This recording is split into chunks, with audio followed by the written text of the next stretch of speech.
channel Ngulik Horor.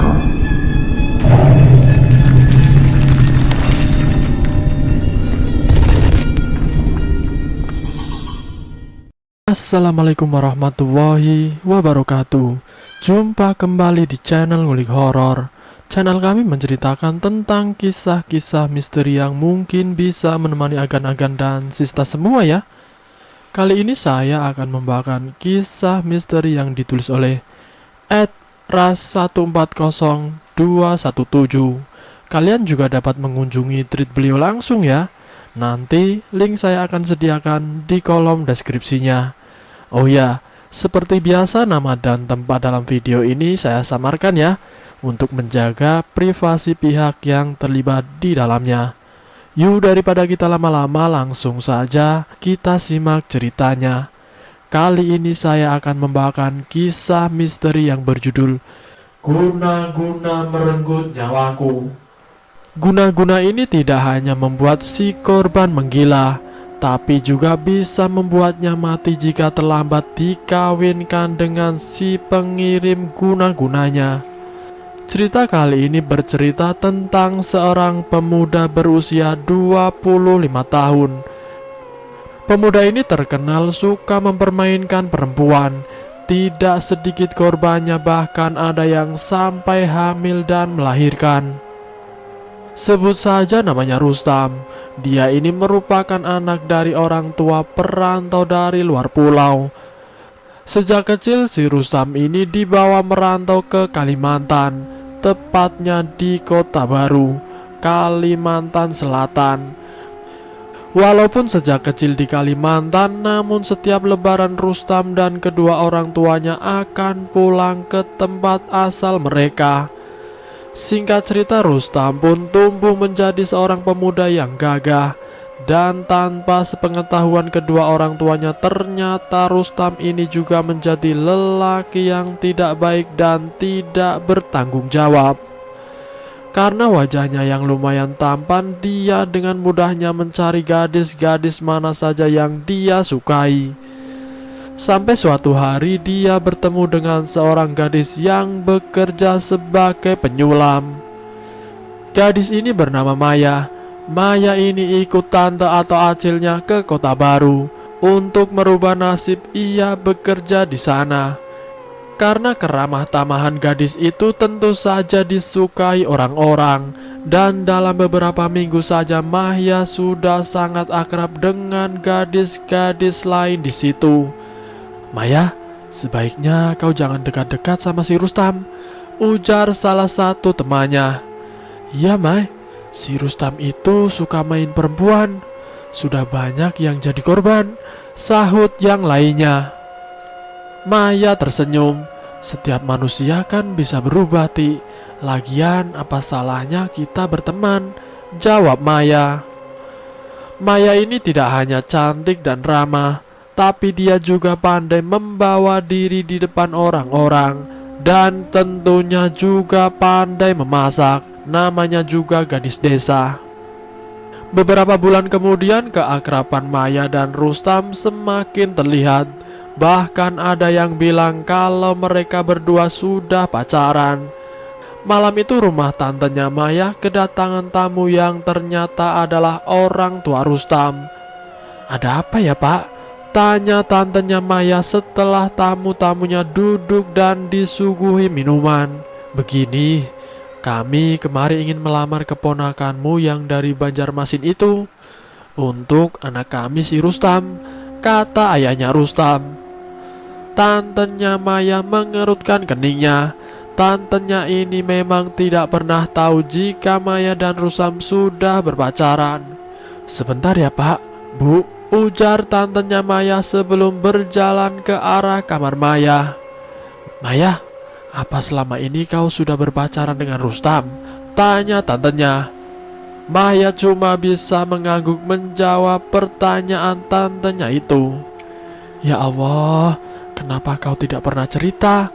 Kau tahu, si Rustam itu tukang hamili anak orang. Sudah banyak korbannya, Maya," bentak tantenya. "Maaf, Cil, Rustam melarangku untuk menceritakannya pada Acil. Katanya tunggu sudah mau lamaran saja, jawab Maya. Setelah mendengar jawaban keponakannya itu, ternyata Maya pun keluar dari kamar keponakannya tersebut. Maaf Pak, Bu, tapi keponakan saya ini sudah dilamar orang di Banjar. Jadi kami mohon maaf sebesar-besarnya karena tidak bisa menerima lamaran ini, ucap tantenya Maya. Mendengar ucapan tantenya Maya tersebut, kedua orang tua Rustam pun bergegas pergi tanpa pamit meninggalkan rumah itu. Keesokan harinya Maya dipulangkan paksa oleh tantenya ke Banjarmasin. Disitulah awal mula bencana besar yang mengakibatkan kematian Maya. Setelah kepulangan gadis cantik yang malang itu ke kampung halamannya, dia mulai bertingkah aneh. Setiap hari selalu memanggil-manggil nama Rustam. Pandangan matanya yang selalu kosong. Tidak ada lagi keceriaan di wajah cantiknya. Hari berganti minggu, keadaan Maya semakin memburuk. Bahkan sekarang dia bertingkah layaknya orang gila. Kadang-kadang memakan kotorannya sendiri. Sudah dipanggilkan beberapa dukun, bahkan ustadz, namun tetap saja tidak ada hasil. Dia pernah sembuh sebentar saat diobati oleh seorang ustadz, namun penyakitnya muncul lagi bahkan bertambah parah dari sebelumnya. Makan dulu ya nak, ujar ibunya Maya seraya menyodorkan sesendok nasi ke mulut Maya. Tidak, jangan, itu belatung, teriak Maya ketakutan. Begitulah seterusnya jika dipaksa makan nasi, selalu dianggap belatung oleh Maya. Tubuhnya yang dulu berbentuk indah kini kurus kering, hanya tinggal tulang dibungkus kulit. Rambutnya yang dulu ikal mayang kini terlihat kusut dan tak beraturan. Bah, bagaimana kalau kita jemput pemuda yang bernama Rustam itu saja? Usul ibunya Maya di suatu hari. Kemudian usul itu disetujui oleh ayahnya Maya.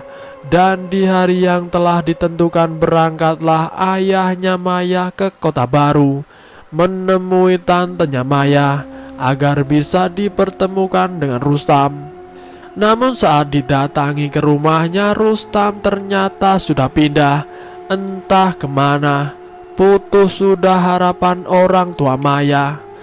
Pernah ada beberapa orang mengusulkan kalau Maya dibawa ke pedalaman Kalteng untuk berobat. Namun karena keterbatasan ekonomi, orang tua Maya tidak dapat membawanya ke Kalteng.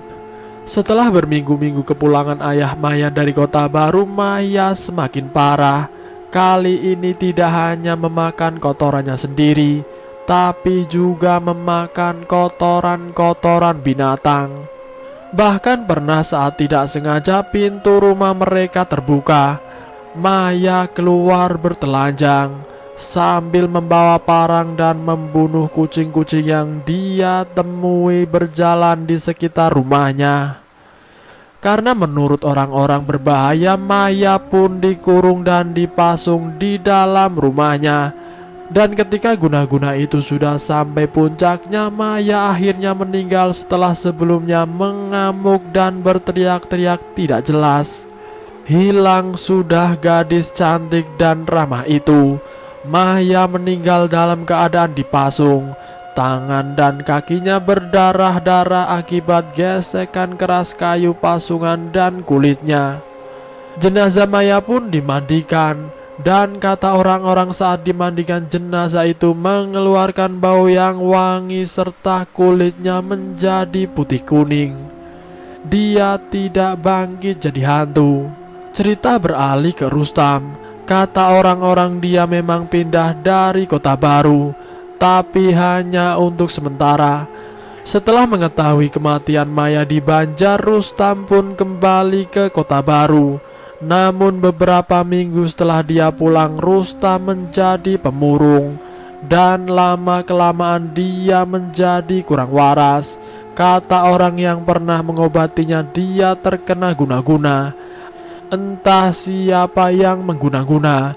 yang pasti bukan dari pihak keluarga Maya. Mereka memiliki keterbatasan ekonomi, jangankan untuk mengirim guna-guna, untuk mengobati Maya saja mereka tidak mampu. Semakin hari Rustam semakin parah, bahkan dia sering berjalan di jalan sambil membawa senjata tajam. Pernah juga sewaktu dia berjalan mengancam seseorang bapak-bapak tua menggunakan senjatanya. Setelah kejadian itu, orang-orang ingin si Rustam ini dikurung di dalam rumah.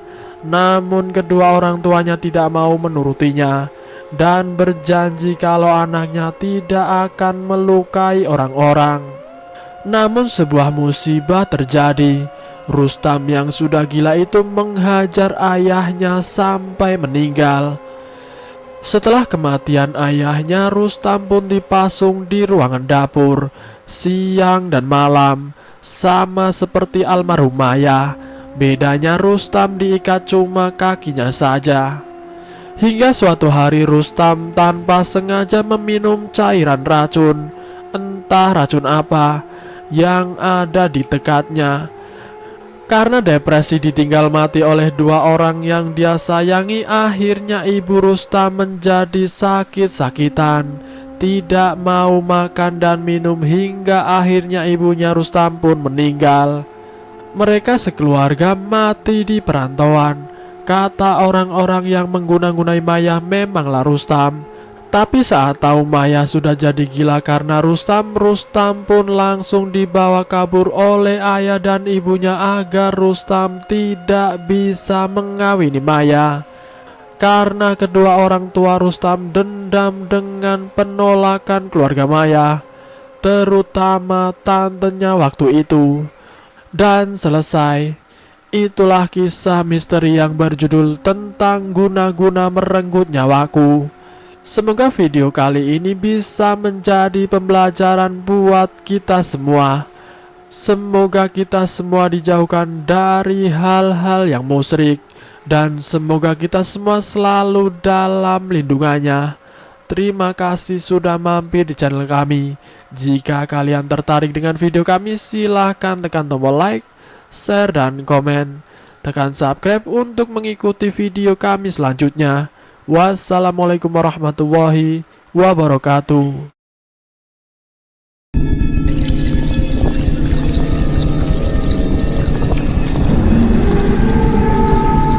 Selamat datang di channel Ngulik Horor.